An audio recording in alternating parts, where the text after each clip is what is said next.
నమస్తే, welcome to Lakshmi talks.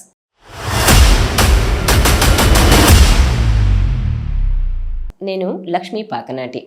నమస్తే, welcome to Lakshmi talks. నేను లక్ష్మీ పాకనాటి.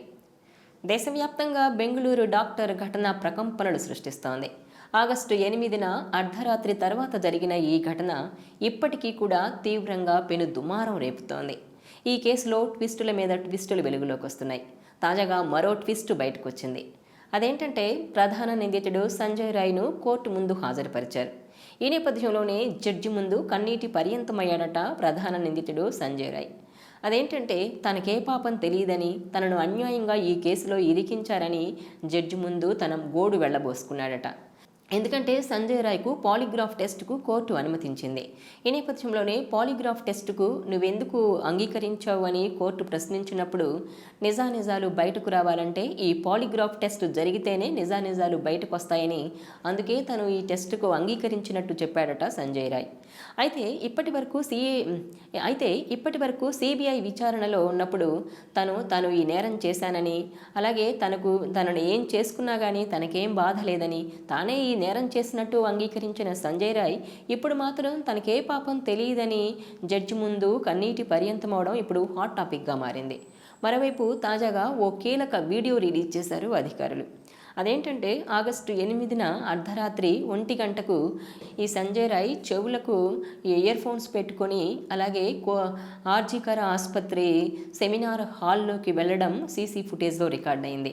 ఆ తర్వాత ఆ సెమినార్ హాల్లోనే ఆ ఇయర్ ఫోన్స్ దొరకడం, వాటి ఆధారంగానే ఈ ఘటనకు పాల్పడింది సంజయ్ రాయ్ అన్న అనుమానంతోనే అరెస్ట్ చేశారు ఈ సంజయ్ రాయ్ను. కోర్టు 14 రోజుల రిమాండ్ విధించింది ఈ సంజయ్ రాయ్కు.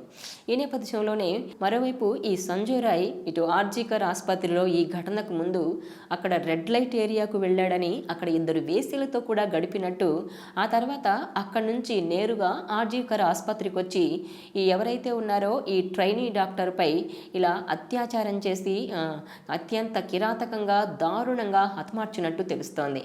అందుకు సంబంధించిన సీసీ ఫుటేజ్ను విడుదల చేశారు అధికారులు.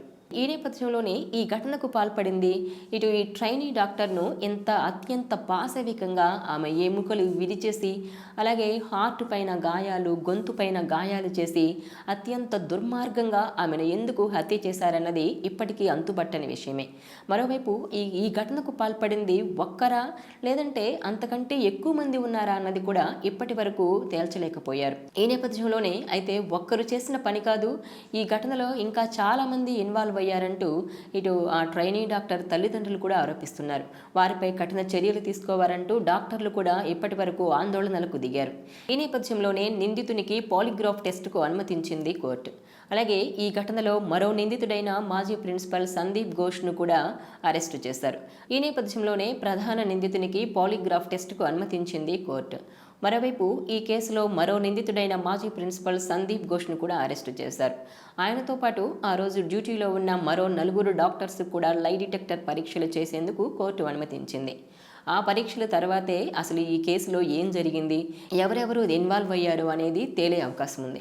మరోవైపు చూసుకుంటే ఈ కేసులో చాలామంది పాత్ర ఉందని, ఎందుకంటే ఈ ట్రైనీ డాక్టర్ ఎవరైతే ఉన్నారో ఆమె ఆసుపత్రిలో జరిగే అక్రమాలు, అరాచకాలను అధికారుల దృష్టికి తీసుకొస్తానని డెడ్ లైన్ పెట్టడంతోనే ఆమెపై ఈ ఘాతుకానికి పాల్పడ్డారన్న విమర్శలు ఉన్నాయి. ఈ నేపథ్యంలోనే అసలు ఏం జరిగిందన్నది ఆ టెస్టులు పూర్తయిన తర్వాత అసలు ఏం జరిగిందో తెలిసే అవకాశం ఉంది. ఇక 2013లో దేశ రాజధాని ఢిల్లీలో నిర్భయ ఘటన జరిగింది. ఆ ఘటనలో ఆమెపై అత్యంత పాశవికంగా, అత్యంత దారుణంగా అత్యాచారానికి పాల్పడ్డారు. కదిలే బస్సులోనే నగరమంతా తిప్పుతూ ఆమెపై అత్యంత దారుణంగా అత్యాచారం చేశారు. ఆ తర్వాత ఆమెను రోడ్డుపై విసిరేసి వెళ్లారు. ఆ సమయంలో అటుగా వెళ్తున్న స్థానికులు ఆమెను గమనించి ఆసుపత్రిలో జాయిన్ చేశారు. ఆ తర్వాత మృత్యువుతో పోరాడుతూ తీవ్రంగా బాధ అనుభవిస్తూ ఆమె కొన్ని రోజులకు చనిపోయారు. ఈ నేపథ్యంలోనే ఆ కేసులో నిందితులైన ఒకరిని ఉరితీశారు. అలాగే మరొకరు మరణానికి పాల్పడ్డారు. మరో నిందితుడు మైనర్ కావడంతో అతన్ని వదిలేశారు. ఆ తర్వాత 2014లో జరిగిన ఎన్నికల్లో యూపీఏ ప్రభుత్వం ఘోరంగా ఓటమి పాలైంది. ఎందుకంటే ఈ నిర్భయ ఘటన ఆ ఎన్నికలపై తీవ్ర ప్రభావం చూపింది. ఇక వచ్చే ఏడాది బెంగాల్లో ఎన్నికలు జరగనున్న నేపథ్యంలో ఇటు పశ్చిమ బెంగాల్లో మమతకు ఎలాంటి పరిణామాలు, ఎలాంటి ప్రభావం చూపుతుందన్నది ఇప్పుడు హాట్ టాపిక్గా మారింది. ఎందుకంటే ఈ కోల్కతా డాక్టర్ ఘటనతో ఈ మమత సర్కార్పై ప్రతి ఒక్కరూ దుమ్మెత్తిపోస్తున్నారు.